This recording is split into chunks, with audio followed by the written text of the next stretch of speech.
Hi, this is Tongyao, and I did my final project on dual photography.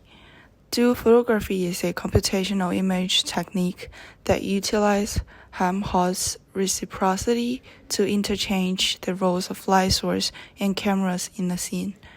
This project came to reproduce the technique introduced in the paper published in 2005 and evaluate its applications, including relighting and reflectance estimation. Traditional photography captures light reflections observed by a camera, but dual photography enables image synthesis from perspectives with no physical camera is present. Using Helmholtz reciprocity, we can efficiently compute light transport and simulate these perspectives. The Helmholtz reciprocity states that a ray of light and its reverse ray encounter match optical adventures such as reflections, refractions, and absorptions in a passive medium in this case, which means that if we have a stack of special photos which I'll get a scene taken by the camera and lightened by a projector, we can use the light detected in captured images to calculate the light path and reconstruct an image taken of the same scene but from the location of the light source. In other words, we can get a photo with the location of the camera and projector swapped as a bonus, since we know that the light going through each pixel looks like we can also relight the scene with various different lightings.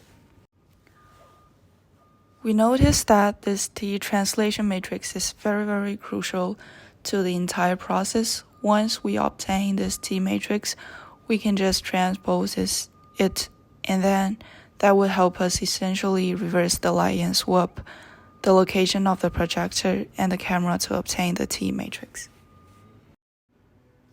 The paper suggested 3 ways to do dual photography. The first one is that we can just light up the pixels, each pixel of the projector one by one, but this will require a lot of images being taken even for a small photo.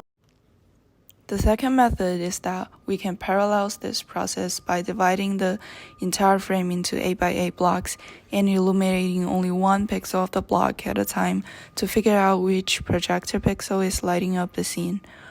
We also display temporarily the binary number corresponding to the block, which means that we need to take log-in photos for each of the 64 pixels of a block, where n is the total number of the block. And this is the method that I use in my final project. The third way is to recursively partition the entire frame into 2 by 2 blocks and examine the blocks that do not interface with each other in the scene.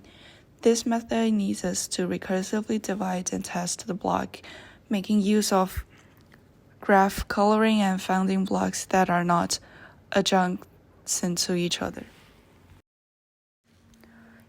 And here is the result that I obtained by using the method mentioned above.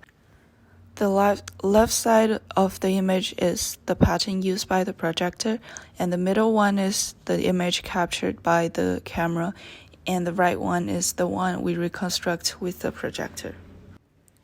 And similar for this one, we use a different pattern and generate a similar result. While the results were promising, there were challenges such as ensuring image sparsity and computational complexity with large datasets. In the future, implementing more advanced algorithms and optimizing post-processing steps could improve accuracy and efficiency.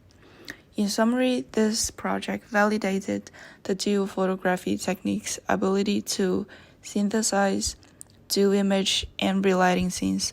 Future work could explore dynamic scenes and higher resolution setups for real-time applications.